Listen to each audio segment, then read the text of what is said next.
Welcome to Inside the Firm, a podcast dedicated to small business owners and hosted by entrepreneurs, Alex Gore and Lance Cayko.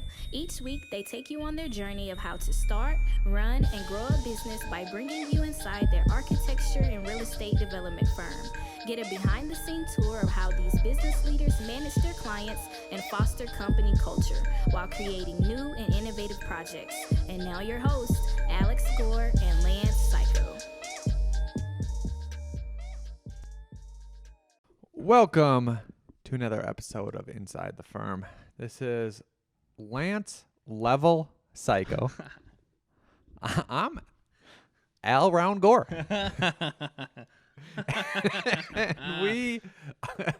we are here to bring you a great episode where we're going to talk about big meeting moves in the contracting company, how to talk to real estate people to get more business, how the whole world order changed on Wednesday. I took one day off and that happened. Oh my gosh, I don't even know about this. I can't wait. Awesome.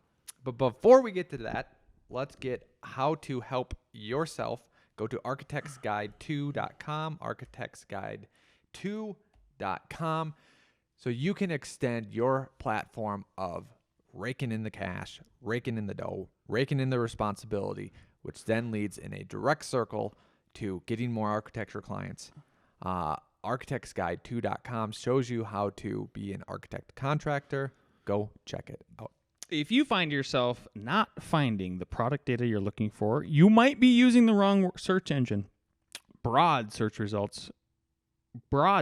result in consumer products, out-of-date information, and websites that hide or don't have the information you're looking for. If you need specifications, CAD or BIM, arcat.com is your search engine.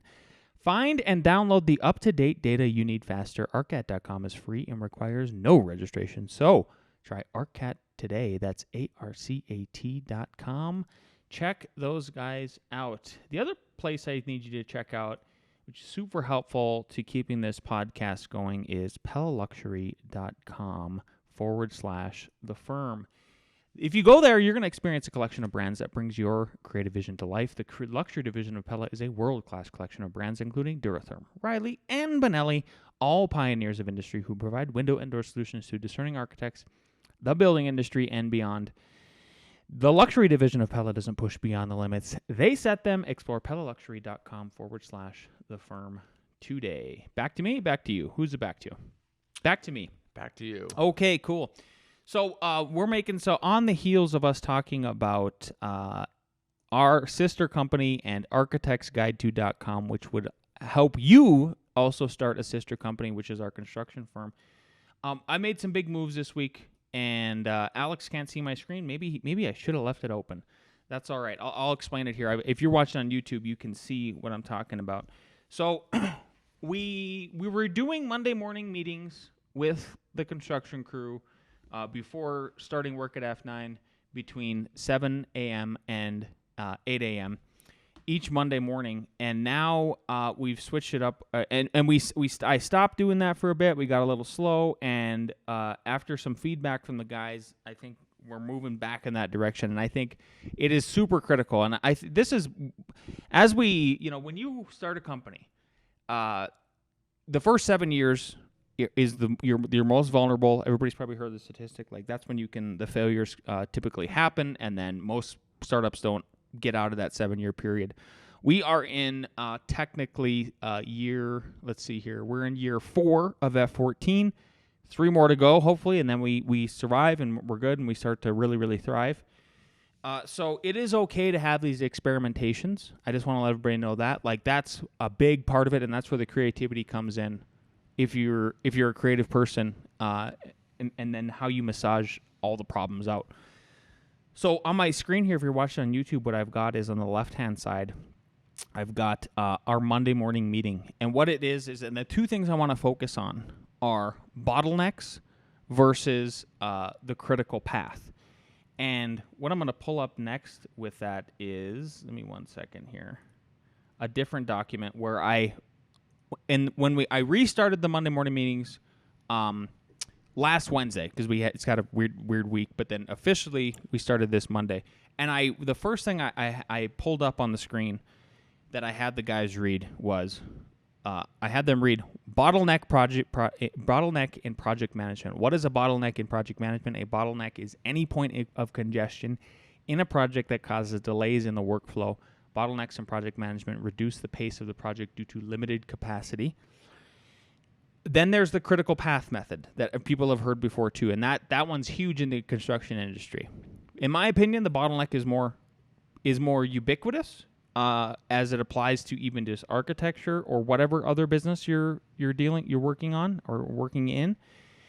Critical path method, CPM, is a technique where you identify tasks that are necessary for a project completion and determine scheduling flexibilities. A critical path in project management is the longest sequence of activities that must be finished in time in order for the project to complete. So why this matters and why I had the guys read that, and then how I've implemented it in the Monday morning meetings, and then eventually the Friday, which I'll get to, is the first thing we identified. And the way I'm trying to manage F14 is I have this document, and the projects we care about, the projects that are most critical to the business and keeping things going, and the ones that are under construction are at the top. So at the top, we start with this is the number one stuff we care about. What is the first? And then the first bullet point is, what is the bottleneck? The bottleneck is framing. We have to finish the framing before the plumbers can come in. And then what is the next bottleneck after we finish framing? The plumbers. Then I've got some action. Go ahead, Al. Nope, I'm just... Then I've got some action items for myself and what I need to do. Then I've got some action items for the foreman. And then I've got some action items for the carpenter. We talk about what the closed loop items that we tackled from last week, and which if they didn't get closed, then actually is a bottleneck again. So, for instance, on this one, it was on Saturday before this Monday meeting, I had to confirm that the plumbers demolished this baseboard these heating elements so that we could do our framing. The other one was I had to order a porta potty in a shipping container for storage. That got done. So I just reaffirmed that to the crew. And then how does that translate over to the Friday? So now I've just got the Friday pulled up, and So you're doing a Monday and a Friday. Yes. So now the Friday meeting is going to happen between 3:30 and 4 p.m. at the end of the day, and we're going to go over, did we complete the bottlenecks for all the projects? Where are we at with it? So I've got them highlighted here, and this is you're seeing it live in literally the meeting I'm going to have with the guys this afternoon. Did we finish the bottleneck framing? Yes, we completed in areas where plumbers need us to be. Therefore, we are no longer the bottleneck. Now it's on the plumbers when they can get out there in the schedule. The GC action items, we received some damaged flooring. It's going to get picked up Monday. I need to order some new flooring. The foreman action items, moving into next week just to start thinking about it. Need them to finish the remaining framing, which is not necessary for the plumbers because we already tackled that bottleneck. The foreman needs to meet with the owner. In this case, his name is Rich, for an angled wall issue. Carpenter action items, still the same because there's more demo to do since we tackled the framing. And then closed loop items from last week. That's just on the agenda to talk about. But the idea is then over the weekend after that meeting, I finalize this this working method that we've got going, and then highlight the extra stuff. And then I just go through that whole process for the rest of the projects to really keep people on board. Because the biggest thing that I noticed from my crew so far right now in this last couple weeks is that we have multiple projects going up under construction, and there's little hanging chads on some of them. So one is we need to finish the siding. We need to finish repairing the siding on the exterior. But the thing I'm trying to emphasize to them is that holding up anything? Or is that something, is that less of a priority? It's not holding up anything. It's not a bottleneck. If it's not a bottleneck, then are there other bottlenecks in front of it that we have to tackle first before we can get to that? And we just keep going in order like that. Mm-hmm. Another one is we reinstalled some windows that kind of failed due to some environmental reasons on a project. And so it's all, we reinstalled them. The house is all dried in and everything. The vector wrap and all of that is fine. There's no waterproofing issues or anything like that. But we got trim delivered this week. First, we have to, in priority, tackle the other stuff. So, like, it's not a priority. They worry about all the hanging chads. And it's your job to be the reassurer of, like, I hear you. We can acknowledge them, but they can't overtake the other bottlenecks. You got to keep all of these kind of moving in sort of a sequence that makes sense for you. Mm-hmm. So that's the big improvement, process improvement that I wanted to share with everybody for that. And then what we're trying to do also is coincident with those meetings. Then we're trying to touch base at the end of that meeting between 4 and 5 p.m. on a Friday. Touch base with every owner. Hey, here's what we're thinking happens next week. This is on Monday. I'll report back with exactly what we're doing. These are things to just think about over the weekend as we move ahead to next week. Monday comes around, touching base after that meeting with all the owners and telling them, here's what we're doing this week. So we touch base 2 times with not only the people installing stuff and keeping things going, but the owners who are paying for it. I'm sure this is wrapped up in that too. On Friday, if you have another bottleneck, let's just say the plumbers, they meet on Monday morning. So you could tell them, hey, remember, we still need this done. So Monday morning, they can schedule it and get them out there right away, like those other bottlenecks. Yes, you're also touching with the subs for sure. So there's always incremental improvements. I wonder if this suggestion is worth it.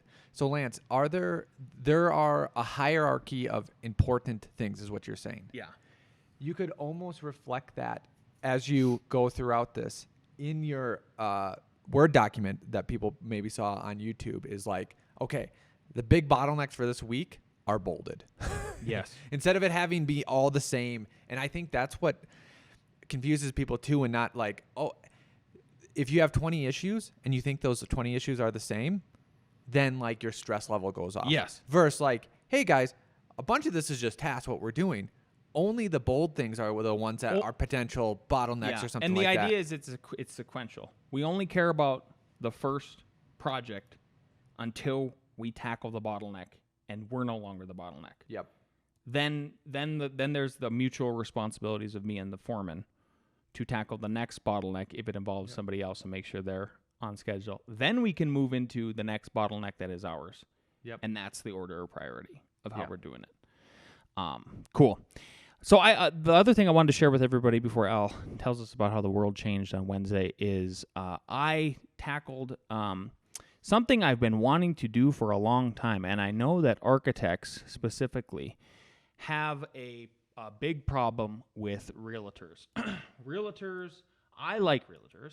I understand the value of realtors, but my position is skewed on that because my wife is a realtor. So I actually see how much time and effort and everything it takes for her to put into either listing or selling something, listing or being on the buying side of things with folks. It's actually a lot of effort and a lot of time. I've encouraged her to like time herself so she could see how much she's making per hour. She won't do it, but if she did, I bet it would be you wouldn't make as much per hour as you maybe think from an outside perspective. So everybody knows that if you've ever bought or sold a house, okay, there's 2 different ways that the commissions work, right? Right now, like some builders are giving incentives to realtors who are bringing buyers for new houses they'll give them 3% commission. And then if you're on the sales side of things, if you're listing it, maybe your commission is only 2%. It typically equals around 5 to 6% of the whole deal, right? Mm-hmm. Architects look at that and they go like, wow, we didn't even get paid that percentage for managing the whole process. Managing the whole process. And okay, that's a whole sidestepping, but I'm just setting up the position here, and what I'm getting at is like, all right, it seems, and the other thing I think too is that I'm finding a lot of this happening, and I know other people too are too, because I've talked about this in the Entre Architect community, is let's say somebody comes to you and you're an architect and they say, I want to build a restaurant in a 1,000 square foot gray box or white box, typical shell space in a strip mall. Mm-hmm. I'm getting to these. You get the meeting with the owner, the person who's doing the lease or whatever. Maybe even the realtor is there. One was actually this past couple weeks, and they said, "Yeah, so we've been." I said, "They're like, well, what's your timeline? Where do you wanna? When are you looking to open your business?" And they said, "Well, we need to open it in 3 months because that's the lease we signed, and we were told it should only take 3 months." And I go, "Does that include getting the building permit?" And yep. I'm like, oh my gosh, you guys. Oh my gosh. So now I'm going to crap on the realtors a little bit. And that is, like, please start telling your clients the truth of how long it takes to get a building permit. But you got to first start with, okay, what is it going to take the architects and engineers to do something like that for a restaurant? At the very soonest, I think maybe if everybody was very hungry and that was the only project they were taking on at that point, maybe you get the drawings done in 4 to 6 weeks. Then you're going to submit to the building and planning departments. That process, depending on where you're at, is going to take between at least 6 weeks all the way to a year, depending on the jurisdiction. Then you talk about the build. A typical tenant finish is probably going to take around 3 to 4 months. So if you add all that together, we're probably around, somebody's doing the math in their head, 5 to 6 months, not 3 months. So where I'm going with this is, and then there's also the whole, okay, you sell somebody a piece of property. Let's say it's just a single family house, but you're the realtor and you know that, like, yeah, I think they can put an ADU on this. They've expressed interest in an ADU. It is also legally, realtors are supposed to refrain from, like, looking up zoning information and giving it to them. But they want the sale.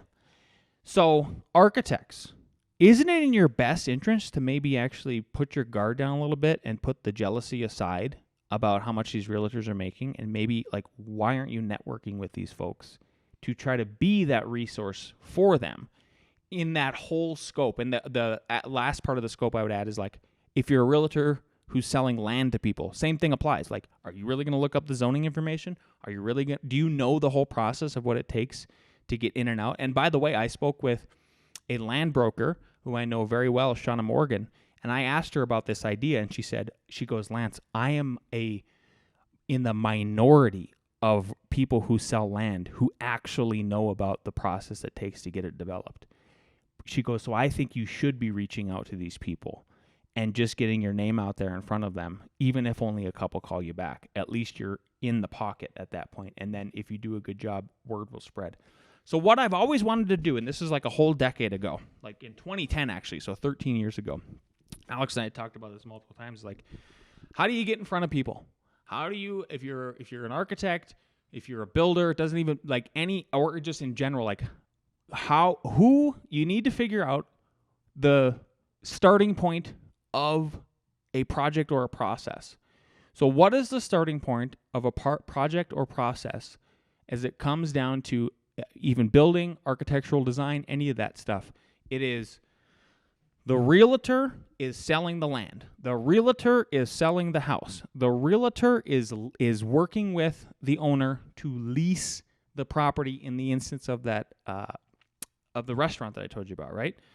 So how can you get in front of the realtors to be that person to lean on and hopefully refer you while that transaction is happening, right? Instead of the transaction happened and now you're, like, behind the ball, right? Because now maybe that owner is going out on their own searching. How much better is it going to be if you can get referred during that whole transaction and hopefully be able to assist with the lease negotiations from a standpoint of, if the realtor and the owner end up asking you, they're like, hey, we're in the lease negotiations, and obviously the realtor and their legal team are going to handle all the legalese, but we just have some big questions for you. What do you think this is going to cost for me to build? What do you think the architecture and engineering fees are going to be? And the biggest one is, how long do you think before we have a building permit?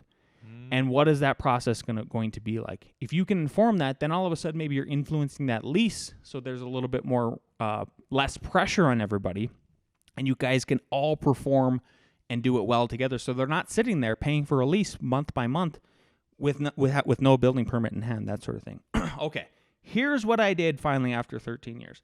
I had my wife. You guys don't have to have a wife or a husband who is a realtor to do this. You could get with a realtor, and you could ask them to do this very simple task for you. We operate our headquarters out of Boulder County. There's 4 counties surrounding it. What I had her do is I said, I want you to give me a list of anybody on the MLS in the last year that has listed land. And she put together that list for me, and what I've got pulled up on my screen here is what it ended up being. The caveat I would add is, though, make sure your realtor can not only get because what it's got is like, if you see, look on my screen here, it's got like, here's the listing and the MLS and all that. And then it's got the phone number of this listing agent and the buying agent, which is the same. Get the email too. And that'll save you some time from what I had to do. Because a lot of these realtors I found do not have their emails on it. So what I went through is I went line by line, and then I ended up creating this document here. And I went and searched. I would just type in, like, for instance, with this first gal, Christine Freeman, Colorado Realtor. And I would try my best to find the emails. As you can see in the spreadsheet, like, I was able to find the emails for that. But I'm trying to save you guys time, is if they can pull the emails off the MLS, they can include that. It's just another little button to click. So I went through. This took me like a couple mornings to get through it all. Now I have this nice email list, and then what I did is I worked on an email to send out. And knowing that, like, realtors, much like architects, we get a lot of spam. We get a lot of people wanting to contact us for whatever reasons, marketing, websites, lending, all kinds of stuff. So you're going to don't kid yourself and think, like, out of my list, which was I think 165 people. How many people do you think call me back? 5 or 6. Is that better than 0? 100%, right? It's 100% better than 0. It's actually 600% better than 0, technically. No, it's funny. You get those 5 or 6. I've always heard this, and it makes sense. It's pretty much spot on. It says, especially in like cold calling situations, which is essentially is. It is. 3% of people are actually in need of that service. Yes. You said 150. 3 out of 100 is 3. 50, 2.5. That's, what did you say? What did you say, 5 people or 6? It was about 5 that got back to me. Actually, yeah, let's just do 5 divided by 165, 3%. Yeah. To a T. Yeah. Yeah. It should be, 165. Yeah. Shouldn't it be different? Anyways, it's close enough that... No, it's 3. This is 3%. 5 divided by 165, yeah. So that's the ratio you're going to get, and here's the email that I put together. And there's 2 of them, and I'll tell you why there's 2 of them. The first one is, this is my subject line here. It's helping navigate zoning and development constraints. Dear whatever, insert name here. I hope this email finds you well. As a local architect, builder, and developer, I've been impressed by your work in selling land to real estate developers in Colorado. I'm reaching out today because I believe that we could be mutually beneficial to each other. My network of developers is always on the lookout for properties to develop in Colorado, which is true. I get the comments and questions from developers who are nearing the end of like the design process. They're like, "Hey, do you know of anything? Do you know of anything up there or stuff like that?" I would love, and so back to the email. I would love to refer my clients to you when they are looking for properties to develop. In return, I would be happy to assist you and your clients with the initial research on zoning and development constraints. Additionally, I have a multifamily project in Denver that has been approved for construction to begin that may be of interest to your clients. The additionally part, though, here's the difference, right? Like, that's a unique carrot that we have in the firm right now, where we have the developer who's wanting to just offload the project. They're just not they're not in the position to take it on for whatever reasons. That other carrot, though, is pretty huge. You could exclude that additionally sentence. I think you'd still be fine. And then here's a little bit different too. So like, you got to curtail this to obviously your skill set and everything you can do.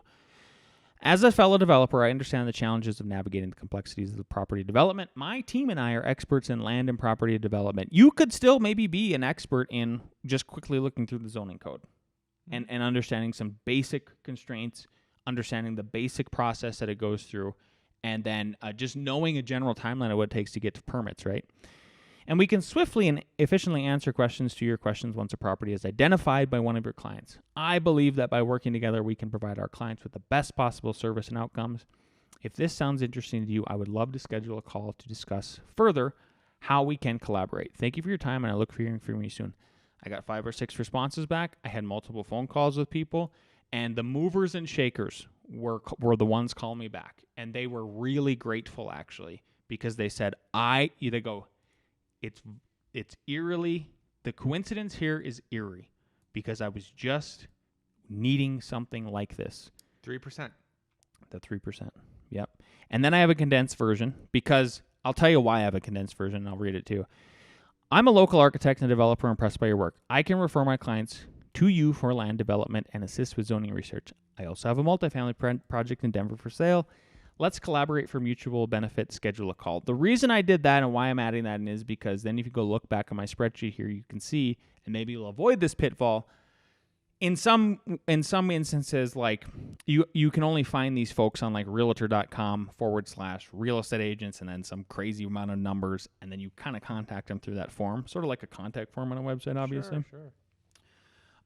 So I think this is worth doing. I did it. And so far, I'm just in the Rolodex and in the ether of talking to other people, and we've agreed to be sort of this mutual resource for each other on those sort of things. So I thought it was worth sharing because we complain about in this industry realtors so much, and it's like maybe just run right at them and see where it goes. Like, could it hurt? Could be another pipeline. Could be another pipeline. Absolutely. Yeah. Side news, I leave for one Wednesday to do a spring break, and the whole world order changed. And what do I mean by the whole world order? This is potentially big news. And Lance, tell me if like this popped up. The petrodollar and okay. You know the visit.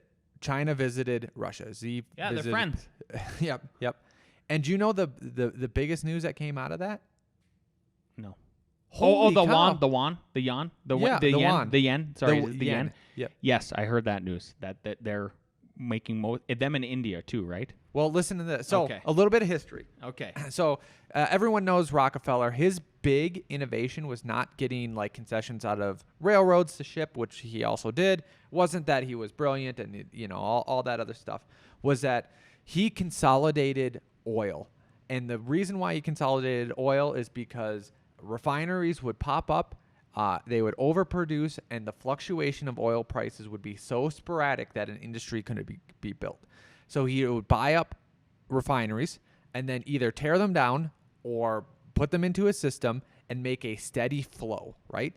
Not only did that help steady the amount of money, like how much oil prices were, then that steady flow meant that he could do steady agreements with the shipper, with the railroads and pipelines and all that, right? Well, he started in about the Civil Wars. Obviously, this concept didn't just stay with him. When oil was in the Middle East, similar thing formed, OPEC formed, and it was all about controlling how much oil there's out there so that you can have steady prices and all that. The huge thing, though, is that it was based on oil was sold in dollars and still is sold in dollars, right? Mm-hmm. What that means is that there is always a want for U.S. dollars out in the market because you need that to trade. Yeah. So when we print it, obviously there's inflation, but there's a hunger and there's an appetite for it. Okay. What did China do and what is it concerning? Before they went to Russia, do you know that they went to Saudi Arabia and Iran? No. Okay. I love this. I'll keep going. So China went to Saudi Arabia and Iran and said, you guys have obviously, there's regional rivalries, right? We even have them in the United States. UND sucks. NDSU is awesome, right? Even though we're the same people. We're so much better. Yeah, but we are so much better, right? NDSU is so much better, right? And this is an oversimplification, but China said, hey, it's time to put away regional differences and work together, because essentially there's a new world order coming, and that's what this segment's about. Saudi Arabia and Iran agreed. I think they're opening up embassies in each other's countries. So you have Saudi Arabia, which is number 2 in oil producing. U.S. is number 1. Russia is number 3. Yep. China is in the top 10. Okay. Venezuela is in the top 10. Then you have, okay, so they do that. Mm-hmm. Then literally a couple months later, they go to Russia. And they asked, are you open to selling your oil in yen? Because if you are, listen to this. We can sell oil in Asia, which is a huge market. Yeah. Africa is huge. Giant. And Latin America. That's every continent besides Europe and Northern America. Yeah. And is Australia Australia's yeah, but come on, Kiwis don't count. Okay. Let's just throw that out. Shots fired. Shots fired. What that then means is that if they are trading, that is for sure over half the population, probably 75% of the population. That is maybe more than that. That is probably 7/9 of the population. All of a sudden, if the majority of oil gets exchanged through the yuan, there's no longer as much need for greenbacks. Mm-hmm. The dollar could plummet, and them printing money could literally mean nothing. And then all of a sudden you have a problem where you have in Nigeria and these other countries where they fight liquidity issues by printing money. And if no one wants it, you just have rapid inflation. Did you read these quotes? Can I read them? Sure. Yep. Quote, we are in favor, this is Putin, quote, we are in favor of using the Chinese yen for settlements between Russia and the countries of Asia, Africa, and Latin America, Putin said. Quote, I am confident that these forms of settlement in yen will develop between Russian partners and their counterparts in third countries. And then Chinese President Xi. Can I set this up? Yes. Now they're done with this meeting. Yep. He's leaving. Xi is leaving back to China. He says to Putin, change that hasn't happened in 100 years is coming. He's talking about fourth turning. He's talking about Yep. Scary. I actually have do you know what the U.S. should be doing? You tell me. You're the boss. Okay. If this is happening, all of a sudden a lot of money is going to go to those countries, and it's going to be devastating. The only way to combat that is to flood the entire market with U.S. oil, and here's why it's okay. 10 to 20 years, in 10 years, probably less, half the vehicles, the cars, and light-duty trucks will be electric. Within 20 years, they'll probably be at least 60%. Obviously, big equipment and stuff like that, oil density is huge, except there was just a battery development that 2x'd it. But anyways, everyone knows the majority of pedestrian cars and light trucks are going to go electric. Vans, SUVs. The statistics are objectively true, yeah. So whether you like using your oil right now to combat it until that changes over to electric power, which should either be solar panels or nukes, as we know, then doesn't allow your whole system to be disrupted. What are we doing? Obviously, the absolute opposite of that. Yeah. We're doing the opposite of that. Yeah. We're saying more should be put away and all that. And it's, hey, we don't want, they say climate change.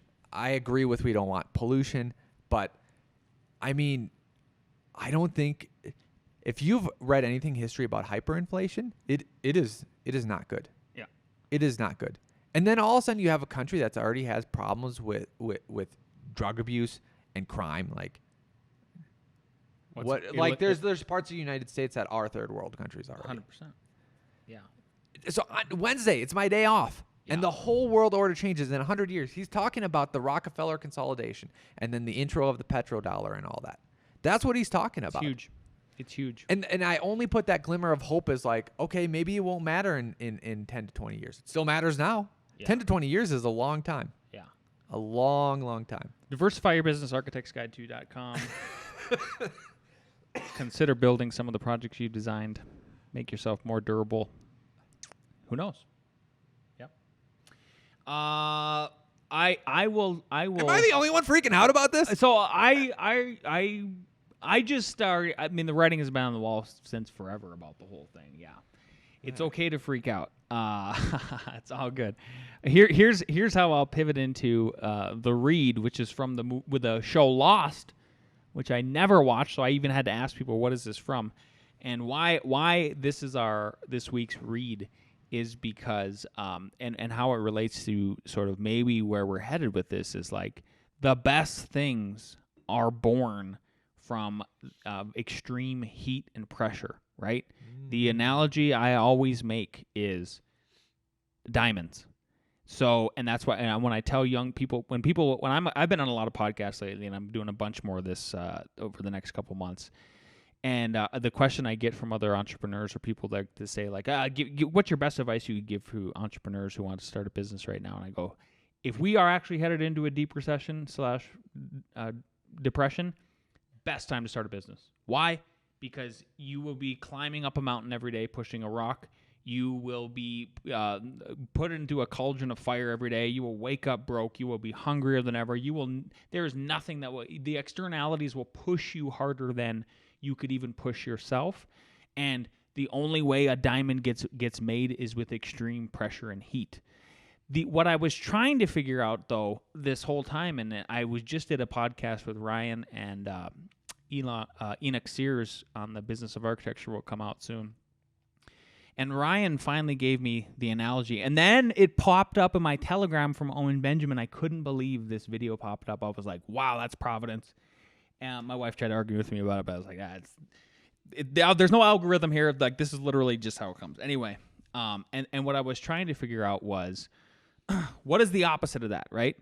So, everybody, if you don't know what affirmative action is, here's what it is. Affirmative action says, let's say you have every colors on the spectrum in terms of like humans, right? White, black, brown, yellow, mixed. Yeah, all the different kind of genders and all of that.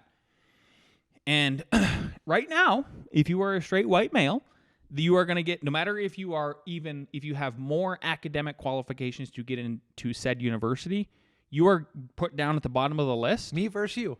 Yes. And then you are going to be favored more if you're a quote-unquote person of color for that. Okay.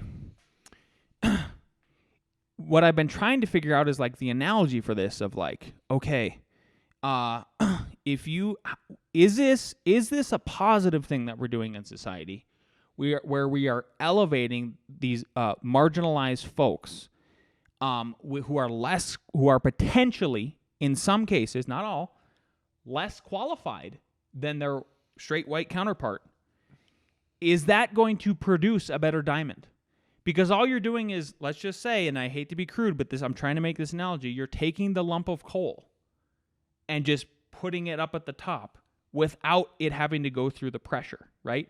Without it having to do all of the extra other work to then be it. You're elevating it, right? And so Ryan came up with, he goes, I don't know where I heard this, but he told the story of, do you know what happens when a moth or a butterfly is trying to get out of their cocoon? So they have to squeeze through a very, very tiny hole, one that makes a lot of pressure on them and helps build their muscles and all of that, right? If you just cut the hole and they can just instantly get out, I bet you can guess what happens. So here's how it relates, and I would love your reaction to this. What do you suppose is in the cocoon, Charlie?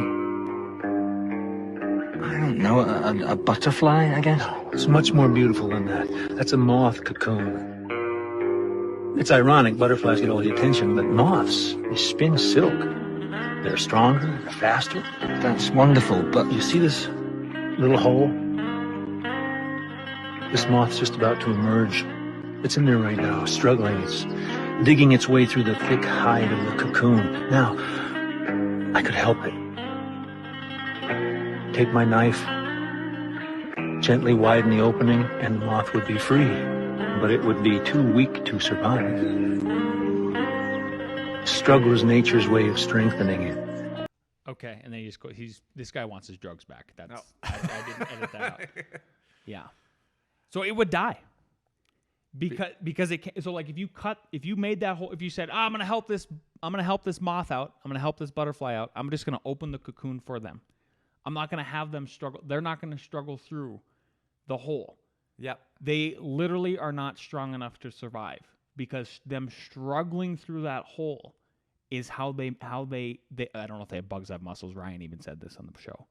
He was like, but whatever they have, when they get pushed, they have to push themselves through that hole, a very, very small hole. That's what makes them strong and able to basically instantly fly. If you cut it open, they're just going to fall and die. Okay, can I play devil's advocate? Yes. And then I think I have an analogy towards sort of a solution. Devil's advocate is like, instead of looking at it as a test, you could look at it. Some doors are closed, and they're open for some people, and we're opening them for other people. Mm-hmm. Sure. It's a good, right? I would say, okay, if you're doing that, that's fine. But then to still have a successful company, which means a successful person, which means a successful family. Once you get on the other side of that door, whatever that job is, that pressure and expectations still need to be just as high. Yeah.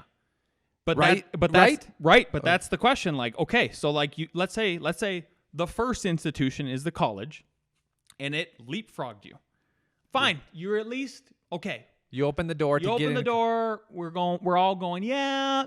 Now, yep. Now you could make the argument this is evening the playing field. Okay, is that going to change in the next institution, or is the same practice happen? Well, the corporate institution, where you're doing the same thing. You're doing all the DIE, diversity, inclusion, equity hires for that, and then you see the result from like SVB failing. Apparently, well, the struggle could.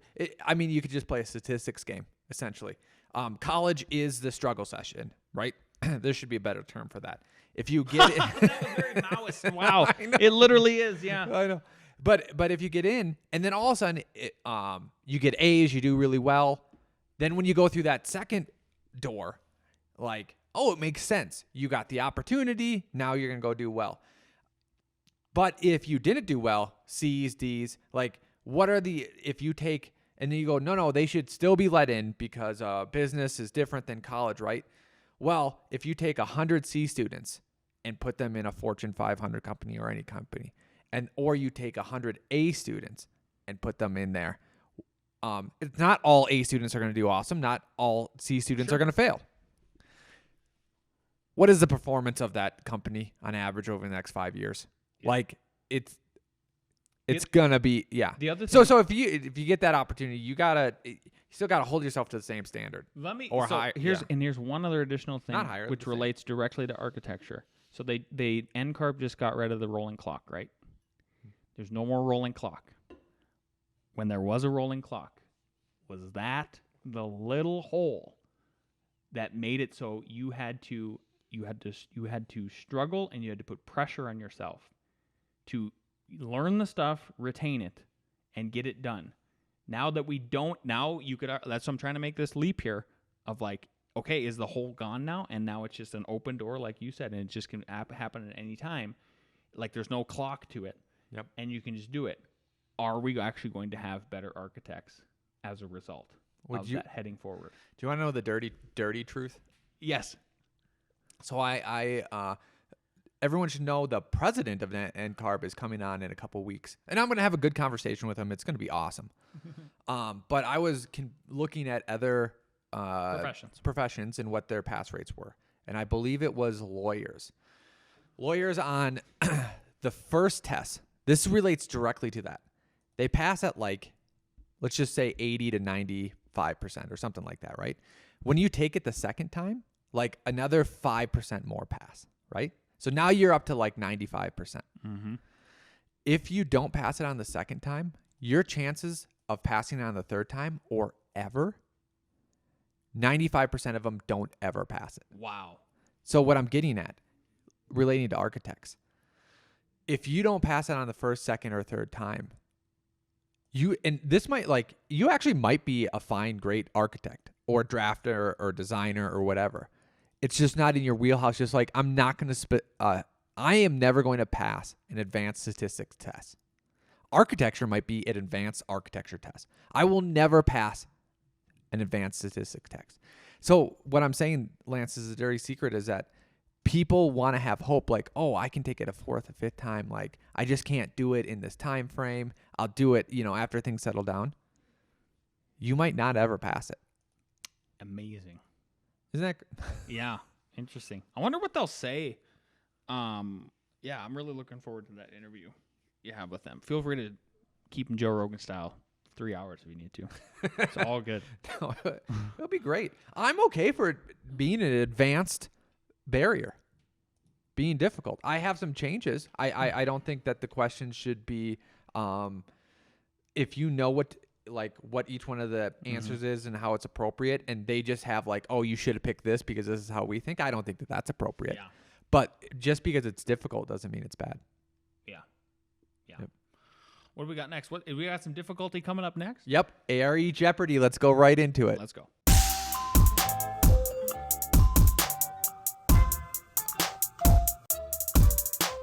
All right, question number 1. We have, this is Architects Only Series, Best Architect in F9, Ross vs. Gresh. Number 1, exterior wall openings are based on what distance measurement? Is it A, measurement to the property line, B, measurement to the nearest building, C, the fire separation distance, or D, A and B? Do-do-do. Do-do-do. Do-do. Okay, D and C.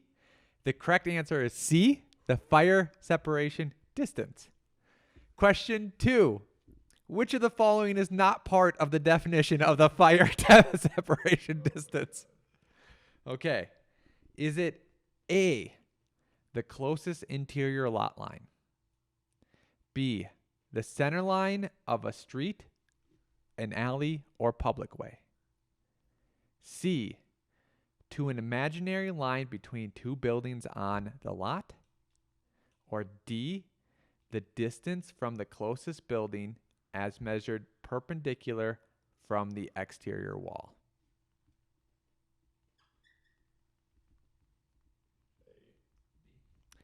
A, closest interior lot line is part of it. B, you said? The center line of a street, an alleyway, or a public way? That is part of it, and that is critical. Here's why. There's a table, how many openings you can have.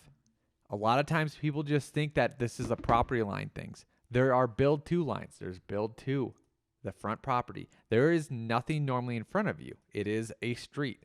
So that's why it's the center line of a street, right? C, imaginary line between two buildings. Nope, it's not the same thing. It is D, the distance to the closest building as measured. Like if you have two buildings on the same lot. Mm-hmm. So it's either the interior lot line, right? Or like the center of an alleyway, or how far the closest building is to it.